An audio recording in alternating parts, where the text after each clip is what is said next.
பொங்கு தமிழர்க்கு இன்னல் விளைந்தாள் சங்காரம் நிசமென சங்கே முழங்கு. வெங்கொடுமை சாக்காட்டில் விளையாடும் தோளின்கள் வெற்றி தோள்கள். கங்கையை போல் காவிரி போல் கருத்துகள் ஊறும் உள்ளம் எங்கள் உள்ளம். வெங்குருதிதனல் கமழ்ந்து வீரன் செய்கின்ற தமிழ் எங்கள் மூச்சாம் என்ற பாவேந்தரின் புரட்சி வரிகளோடு உங்களை வணங்கி தொடங்குகிறேன். உரம் ஒருவருக்கு உள்ள வெறுக்கை அக்திலார் மரம் மக்களாதலே வேறு என்கிறார் திருவள்ளுவர். ஊக்கமே ஒரு மனிதனுக்கான வலிமை, அது இல்லாதவன் மரமாகவே கருதப்படுவான் என்று சாடுகிறார். அந்த உரம் எப்படி இருக்க வேண்டும் என்று குமரகுருபரர் தம் பாடலில் இப்படி அழகாக சொல்கிறார். மெய்வருத்தம் பாரார் பசி நோக்கார் கண் துஞ்சார் எவ்வவர் தீமையும் மேற்கொள்ளார் செவ்வி அருமையும் பாரார் அவமதிப்பும் கொள்ளார் கருமமே கண்ணாயினார் என்று பாடுகிறார். தன் உடல் வலியையும் தன் தூக்கத்தையும் பசியையும் பிறர் சொல்லும் அவச்சொல்லையும் பொருட்படுத்தாமல் எவன் ஒருவன் ஊக்கத்தை கொண்டு உழைக்கிறானோ அவனே வலிமையுள்ளவன் என்கிறார் குமரகுருபரர்.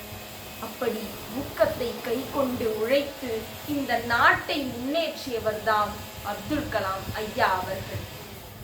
அப்துல் கலாம் பண்புகளின் உறைவிடமாக திகழ்ந்தவர். இந்தியா ஒரு சமத்துவ நாடு, அது மதச்சார்பற்றது என்றெல்லாம் நாம் பாட புத்தகங்களில் படித்திருக்கிறோம். ஆனால் அப்துல் கலாம் தம் வாழ்க்கையையே நமக்கு பாடமாக்கிவிட்டு சென்றிருக்கிறார்.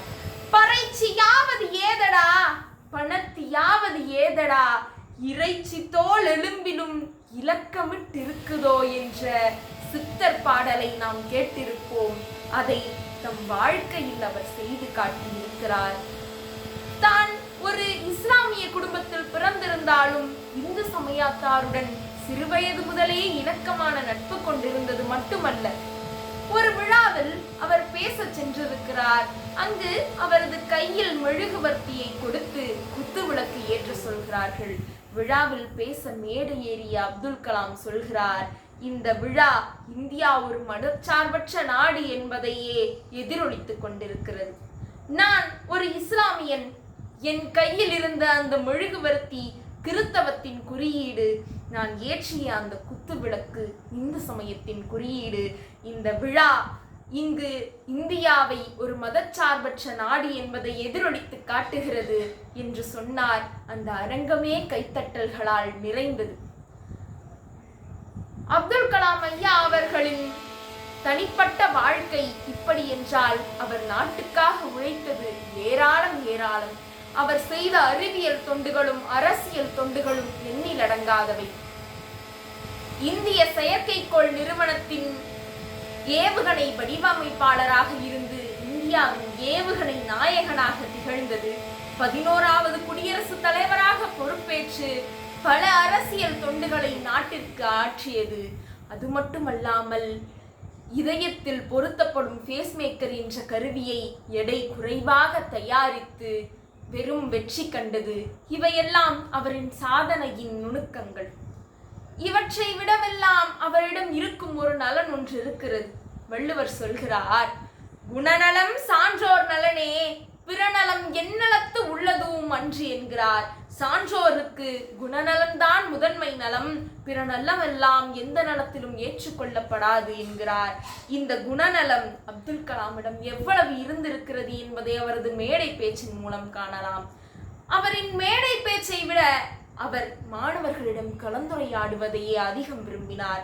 இப்படி ஒரு கலந்துரையாடலில் ஒரு மாணவி எழுந்து கேட்கிறாள், ஐயா, இதுவரை சாதித்த பெரும்பாலானோர்கள் கடைசி வரிசையில் அமர்ந்திருந்தவர்கள், வகுப்பறையில் கடைசி வரிசையில் அமர்ந்திருந்தவர்கள், இதை பற்றி நீங்கள் என்ன நினைக்கிறீர்கள் என்று கேட்கும்போது கலாம் சொல்கிறார், நானும் ஒரு கடைசி வரிசை மாணவன் தான் அம்மா என்கிறார்.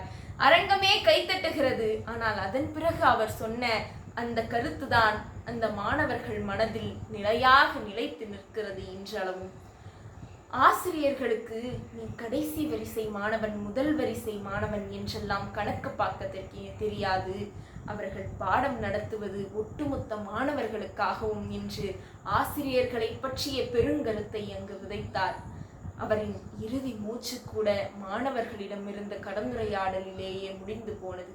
அத்தகு மேதையை நம் வாழ்நாளில் நாம் தலைமேல் வைத்து கொண்டாட வேண்டும் என்று கூறி வாய்ப்புக்கு நன்றி கூறி விடைபெறுகிறேன். நன்றி, வணக்கம்.